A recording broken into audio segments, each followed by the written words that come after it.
मलीपुल गाँव के अंदर मधु नाम की एक लड़की रहती थी। जो बहुत मेहनती थी लेकिन अनाथ थी। वे कोई न कोई काम करके अपने घर का गुजारा चलाया करती। जब वे 10 साल की थी तो उसकी माँ की मृत्यु हो गई थी, जिसके कुछ सालों बाद उसके पिता उसे गाँव में अकेला छोड़कर शहर चले गए और वापस कभी आकर उसकी खोज खबर तक नहीं ली। कुछ न कुछ काम चलते वे लड़की अपना पेट पाल रही थी। एक दिन उसके घर कमला आंटी कुछ लड्डू लेकर आई और कहती हैं, ले मधु, ये लड्डू मैं तेरे लिए लेकर आई हूँ। घर पर बच जाते तो मैंने सोचा तू खा लेगी। वैसे भी गरीब बच्चे का पेट भरना चाहिए, जैसे भी भले।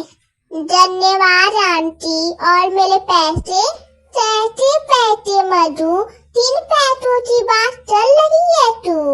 आंटी, मैंने आपकी बेटी की शादी में आपके घर का पूरा काम किया था। और ये तो सब जानते हैं ना कि गाँव में किसी के घर भी शादी होती है तो मैं झाड़ू पोछे का काम चलते पैसे लेती हूँ। अरे कैसी बातें चल रही है ले मधु? अब अपनी कमला आंटी से भी पैसे ले ली? क्या पैसों के बदले लड्डू दे तो रही हूँ ना? तू तो जानती है तुझसे तो कुछ नहीं छिपा है। मेरे पास कोई पैसे नहीं है, ये लड्डू लेनी है तो ले।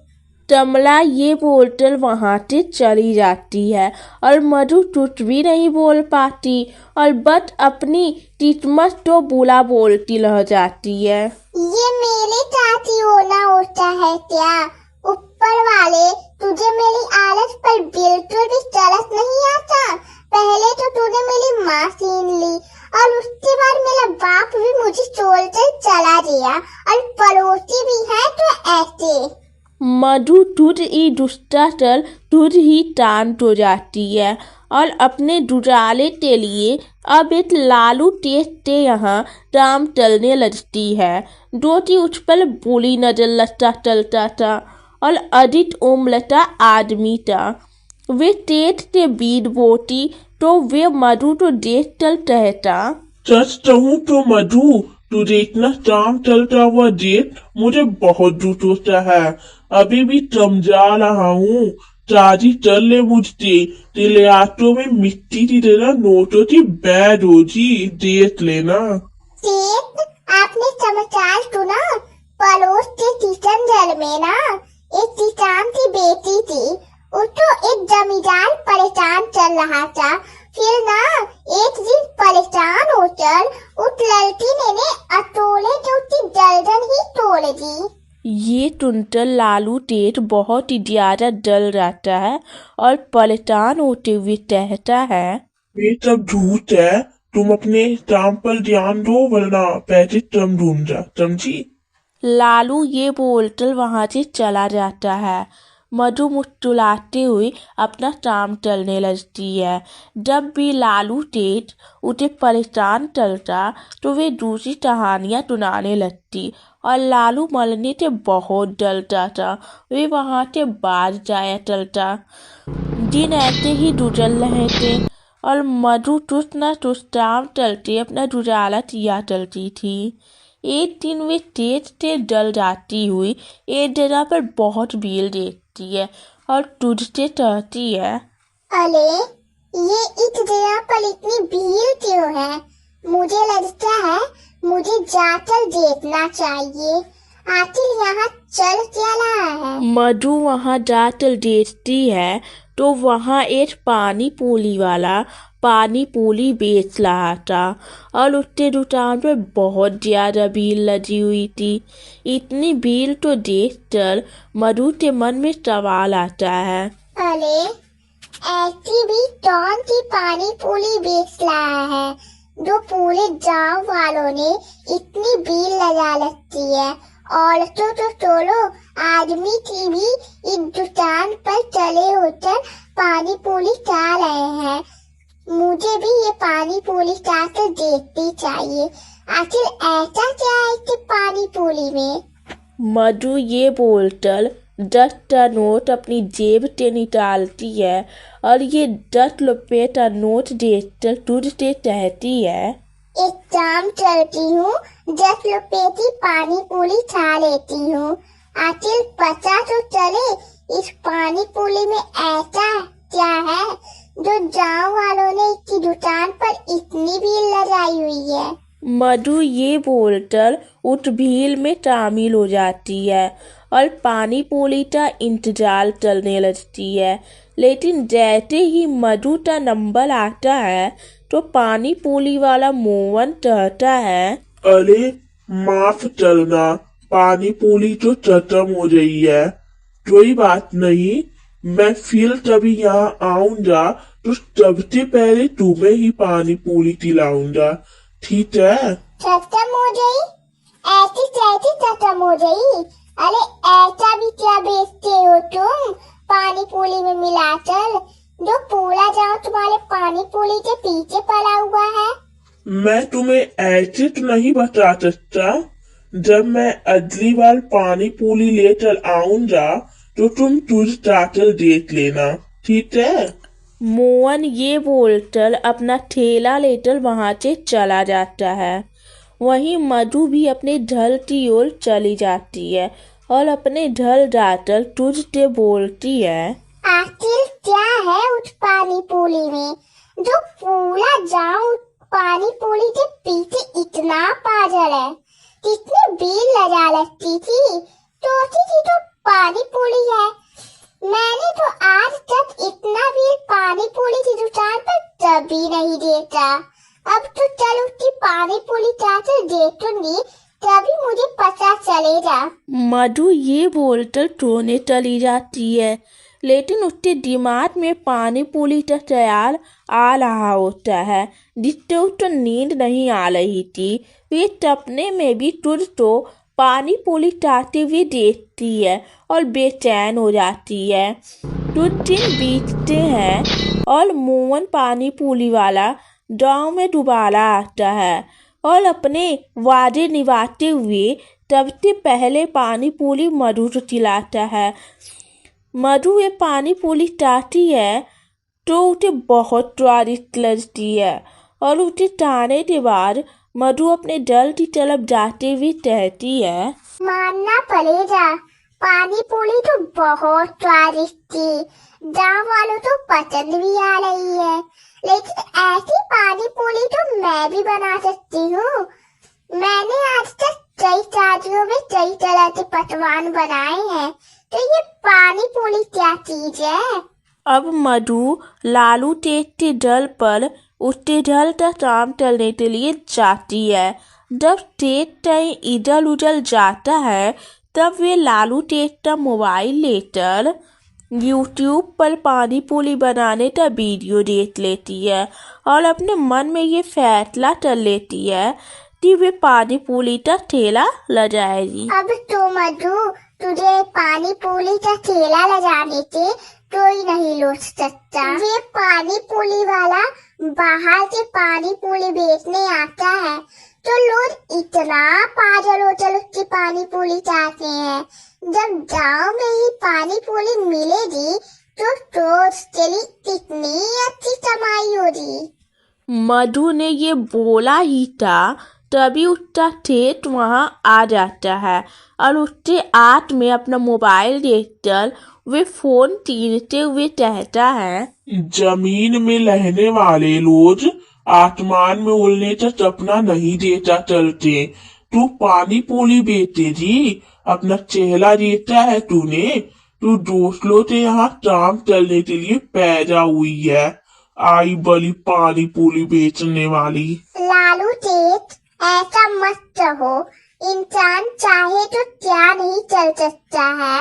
आपके यहाँ काम करती हूँ तो आप मुझे पैसे देते हो, फ्री का नहीं चाहती तो आप मुझे इतना सुना रहे हो। अब मधु ना, आप तो पानी पूरी बेच कर दिखाएगी, देख लेना आप। मधु अपने डल आती है और वे ये सोचती थी जीवन में कुछ चलते दिखता है जी। वे अपनी शादी के लिए कुछ पैसे तुरते ही डोले हुए थे, क्योंकि वे अनाथ थी और उसके बारे में सोचने वाला कोई नहीं था। वे उन पैसों से पानी पूरी का ठेला लगाती है। उसके दुकान पर एक छोटी सी लड़की आती है और कहती है, दीदी दीदी पानी पूरी पिलाओ ना। अभी देती हूँ। मधुर बच्ची तो जैसे ही पानी पूरी देती है, बच्ची तो उसमें बहुत मिर्ची लगती है और वे बच्ची रोने लगती है और बोलती है, इसमें तो बहुत मिर्ची है, मैं तो नहीं खा सकती। दीदी आप भी गंदे हो और आपकी पानी पूरी तो बहुत गंदी है। वे बच्ची ये बोलकर रोते हुए चली जाती है। ऐसे ही दिन बीतते हैं। कभी कोई पानी पूरी के पानी तो मिर्ची वाला कहता, तो कोई ज़्यादा मीठा कहता। इन सब चीज़ों से वे बहुत परेशान हो जाती है और डल में अकेली बैठकर ये सब सोच रही होती है। तभी कमला आंटी एक बर्तन में कुछ खाने के लिए लेकर आती है और मधु से कहती है, तेरे लिए ये अलवा लेकर आई हूँ। वे क्या है ना, थोड़ा अलवा बच गया था, मैंने सोचा फेंकने में जाएगा, क्यों ना तुझे दे दूँ। तूने मुझसे पैसे ना लेकर मुझ पर कितना बड़ा एहसान किया था। आप तो ऐसे बोल रही हो आंटी, जैसे मैं पैसे मारती और आप दे देती।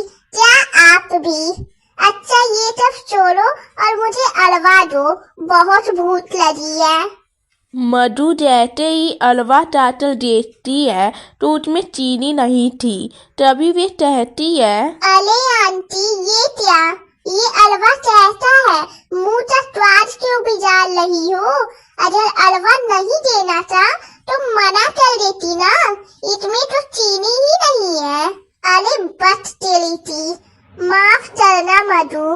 वे क्या है ना, तेरे अंतर मीठा नहीं चाहते, उन्हें सूजल है ना, इसलिए गलती से मैं उनका अलवा तेरे लिए ले आई और तेरा अलवा उन्हें दे दिया। तभी मैं कहूँ इतने मजे लेकर अलवा क्यों चाह रहे थे। यानी आपने सबके लिए अलग अलग तरह का अलवा बनाया था? हाँ और नहीं तो क्या। अरे अब हर किसी का स्वाद अलग होता है, इसलिए मैंने अलग अलग तरह का अलवा बनाया था। तेरे अंतर मीठा नहीं चाहते, इसलिए मैंने उनके लिए बिना चीनी वाला अलवा निकाला, फिर उसमें चीनी मिला दी। उसके बाद मेरा सोचा बेटा किशमिश नहीं चाहता, तो सबसे पहले उसके लिए बिना किशमिश वाला अलवा निकाला और आखिर में किशमिश डाल दी सबके लिए। तुझे अलवा फिर कभी खिलाऊंगी, अब मैं जाती हूँ, तू सो जा। कमला ये बोलकर चली जाती है, लेकिन वे ये नहीं जानती थी कि वे मधु तो उसकी सफलता का लाज बताकर चली गई थी।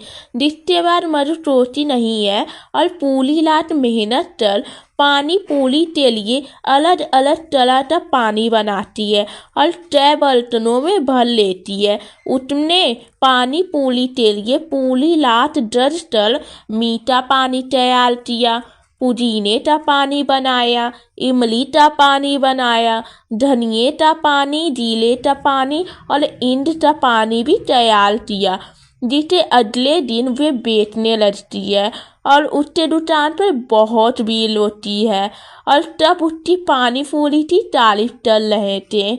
उसकी पानी पूरी कुछ ही घंटों में खत्म हो जाती है। तभी एक आठ आदि आता है और वे आठ मोवन चाचा मधु उसे देखकर मुस्कुराते हुए कहती है, माफ करना, आज तो पानी पूरी खत्म हो गई, लेकिन कल जब मैं फिर से पानी पूरी की दुकान लगाऊंगी तो सबसे पहले पानी पूरी आपको ही खिलाऊंगी। मोहन ये टुनटल मुस्कुराने लगता है और उसे मधु की मेहनत बहुत पसंद आती है। मोहन जहाँ एक चलाता पानी पूली बेचा चलता, वहीं मधु ने अपने दिमाग को लगाकर तय चलाती पानी पूली का पानी तैयार किया था। और लालू तेज उसकी सफलता देख जलने लगता है और उसका मुंह बंद हो जाता है। उसके बाद मधु धीरे धीरे मोहन के करीब आने लगती है। तभी दोनों एक दूसरे से शादी कर लेते हैं और मिलकर अपनी पानी पूरी का ठेला चलाया चलते थे और दूर दूर तक गांव में मशहूर हो जाते हैं। अनुपमा अपनी 12 साल की बेटी अनु के साथ किराए के मकान में एक छोटे कमरे में रहती थी। उसका जीवन अंधकार में डूब गया जब उसे पता चला कि उसका पति पहले से ही शादीशुदा और 2 बच्चों का बाप है। उसके पति ने उसे धोखा देकर घर से निकाल दिया। अब उसका और कोई नहीं था। पिता के घर जाने से 4 लाख से बंद हो गए थे, क्योंकि ये शादी उसने अपने मर्जी से सबसे खिलाफ दाखिल की थी। माँ बेटी दोनों का पेट पालने के लिए वे एक लाला जी के यहाँ किराने की दुकान पर काम चलती थी। लाला जी, 5,000 रुपये में जल नहीं चलता। बेटी स्कूल जाने लगी है, ऊपर से किराया और महीने भर का खर्चा। अब आप कुछ पैसे बढ़ा दे तो बहुत मेहरबानी होगी। अरे कोई जाल पीटने का काम नहीं करवा रहा हूँ तुमसे। सिर्फ बैठे बैठे जाल बीनती हो या सिर्फ कुछ सामान इधर उधर चलना पड़ता है, इसमें भी तुम्हें ज्यादा पैसे चाहिए? नहीं भाई नहीं, मैं नहीं बढ़ा सकता, कहीं और काम देख लो।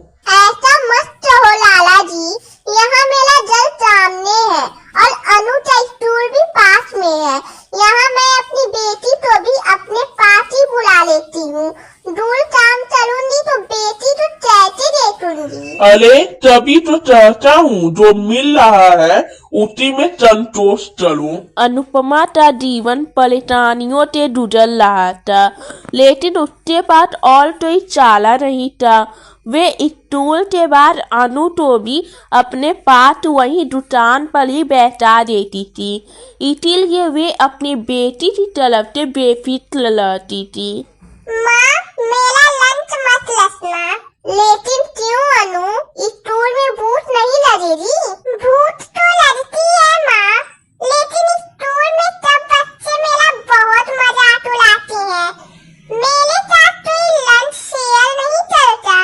सब चाहते हैं कि इसके लंच में तो केवल रोटी होती है, वे भी बिना घी लगी। कितनी गरीब है ये। माँ, हम गरीब क्यों हैं? मैं सब बच्चों की तरह टिफिन में पकवान क्यों नहीं ले जा सकती? बेटी, गरीब होना हमारे भाग्य में लिखा है, हम इसलिए गरीब हैं। एक दिन अनु स्कूल के तीरे दुकान पर पहुंची। लाला जी उस समय पिज्जा खा रहे थे।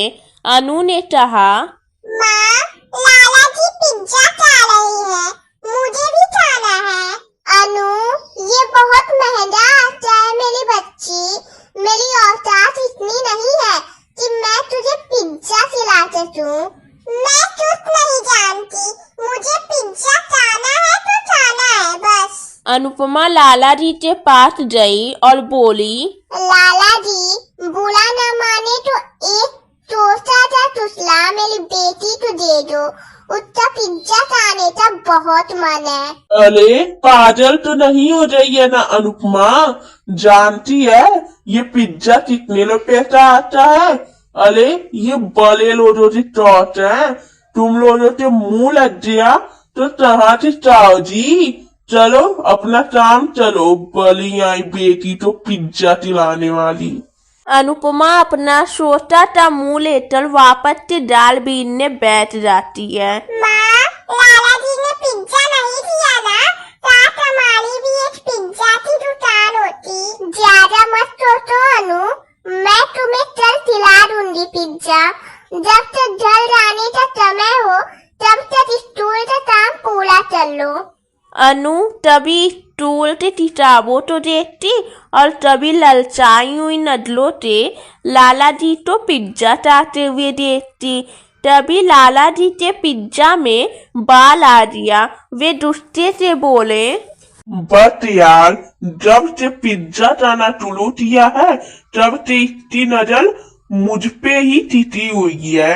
इसी की नजर लगी है, तभी तो इसमें बाल निकल आया। अभी से पेट ना फलेगा। लाला जी ने पिज्जा फेंक दिया और अनु ने तब से नजर बचाकर वे पिज्जा अपने लंच बॉक्स में लट लिया। ढल जाकर अनुपमा रोटियां बनाकर नहाने चली गई। जब वे नहा चलाई तो उसने देखा कि अनु तवे पर रोटियां गरम चल रही थी। तब अनुपमा ने पूछा, ये क्या कर रही हो अनु? माँ, रोटी पर पिज्जा बना रही हूँ। कहीं इस पिज्जा की वजह से तुम्हारा दिमाग तो खराब नहीं हो गया है? कैसे बना रही हो पिज्जा? और अगर आग जल गया तो? माँ, लाला जी के पिज्जा में बाल निकल आया था तो उन्होंने पूरा पिज्जा फेंक दिया। मैं उसे चुप्पे से उठा लाई। बाल उसकी रोटी में ही तो थे। मैंने भी इतना फेंक दिया और उसका सामान रोटी पर लगाकर रोटी पिज्जा बना लिया। चाहते तो दे दो माँ। अनुपमा की आंखों में आंसू झलक आए। उसने अनु को गले लगा लिया और बोली, मैं कितनी अभागन हूँ। मैं अपनी बेटी की छोटी सी इच्छा भी पूरी नहीं कर सकती। क्यों रोती हो माँ? पिज्जा बन तो गया। अब वे उस पिज्जा जैसा तो नहीं है, पर है तो पिज्जा ही ना। अनु ने एक टुकड़ा तोड़कर जबरदस्ती अनुपमा के मुंह में दे दिया। अनुपमा ने कहा, अरे वाह, पिज्जा इतना स्वादिष्ट लगता है। मैंने तो कभी सोचा ही नहीं था। अब तो इस तरह का पिज्जा मैं घर पर भी बना लूंगी। अब जब तभी अनु का मन पिज्जा खाने का चलता तो अनुपमा उसे लोची पिज्जा बनाकर खिला देती और तभी तभी उसके लंच में भी लत देती। माँ, स्कूल में मेरी सहेलियाँ कहती है तेरी माँ बहुत अच्छा लोची पिज्जा बनाती है। अगर वे लोची पिज्जा का दुकान खोल ले तो वे सब आपके लोची पिज्जा खरीदे। अच्छा, ऐसा कहती हैं वे? सच में उन्हें इतना अच्छा लगता है मेरे हाथों से बना लोची पिज्जा? विचार बुरा नहीं है। अगर मैं कोशिश करूं तो लोची पिज्जा बनाकर बेच सकती हूँ। माँ, पिज्जा बनाकर मेरे स्टोर के सामने बेचना।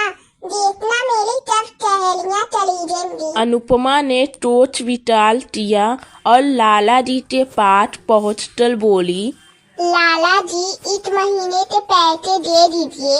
कल के मैं काम पर नहीं आऊंगी। काम पर नहीं आया जी? क्यों? कोई दूसरा काम ढूंढ लिया क्या? लगता है कोई अच्छी नौकरी लग गई है। कुछ ऐसा ही समझ लीजिए लाला जी। अपना काम शुरू कर रही हूँ। लो पकलो अपने पैसे। देख लेना, एक दिन यहीं पर आकर नाक लग लो जी कि मुझे काम पर लग लो। लाला जी, नहीं आऊंगी और आई भी तो कभी नाक नहीं लग लूंगी। हाँ। अनुपमा चली गई और पूरे महीने से खर्च की परवाह ना करके पिज्जा बनाने का सामान ले आई। हे भगवान, मुझे हिम्मत देना ताकि ये काम मैं अच्छे से कर सकूं। अनुपमा ने लोटी पिज्जा तैयार किया और एक ठेले पर स्टूल के सामने लेकर चली हो गई। जब स्टूल की सुस्ती हुई तो स्टूल के बाहर लोटी पिज्जा देखकर बच्चे बहुत खुश हुए और अपने माँ बाप से खाने की जिद करने लगे। पहले दिन कुछ बच्चे ने पिज्जा खाया, लेकिन अगले दिन और बच्चे भी ढल के पैसा लेकर आए और पिज्जा खाने लगे। देखते ही देखते स्टूल के साथ साथ वहाँ से गुजरने वाले लोग भी रोटी पिज्जा खाने लगे। कुछ ही दिनों में अनुपमा का काम और भी अच्छा चलने लगा। दूर दूर तक उसके रोटी पिज्जा की तारीफ होने लगी। एक दिन उधर लाला जी निकल रहे थे, तभी अनुपमा तो पिज्जा बनाते हुए देख वहाँ रुक गए और बोले, अरे अनुपमा, ये क्या, तुम पिज्जा बेचने लगी? लाला जी, एक वक्त इंसान के लिए सबक बन जाता है। मेरी बेटी की एक शाह ने मुझे मंजिल दिखाई और मुझे यहाँ तक पहुँचा दिया। तब के तब मुझे आपके सामने नाक लजलने की जरूरत नहीं पड़ी। लाला जी अपना छोटा सा मुंह लेकर चले गए। ऐसे ही वक्त गुजरता रहा और अनुपमा का रोटी पिज्जा का दुकान उन्नति करने लगा। एक बार एक होटल के मालिक अनुज को उसकी रोटी पिज्जा के बारे में पता चला। अनुज ने उससे पूछा, आपने ये काम कैसे शुरू किया? क्या आपने इसे सही से सीखा था? जलेबी में कुछ सीखना नहीं पड़ता, बल्कि किस्मत खुद सब कुछ सिखा देती है। मैं तुम्हारी हिम्मत से बहुत प्रभावित हूँ। क्या तुम मेरे होटल के लिए काम करोगी? अनुपमा बहुत खुश हुई। अब अनुपमा अनुज के होटल के लिए रोटी पिज्जा बनाने लगी। सालों की मेहनत के बाद अनुपमा ने अनुज के होटल को बुलंदियों तक पहुंचा दिया। अनुपमा, तुम्हारी रोटी पिज्जा की सफलता ने आज तुम्हें यहाँ तक पहुँचा दिया। तुम्हारे बिना मैं और मेरा काम दोनों अधूरे हैं। क्या तुम मुझसे शादी करोगी? अनुपमा को भी जीने का सहारा चाहिए था और जीवन में अच्छे इंसान का मिलना उसकी खुशनसीबी थी। रोटी पिज्जा की सफलता ने उसका तो जीवन ही बदल दिया।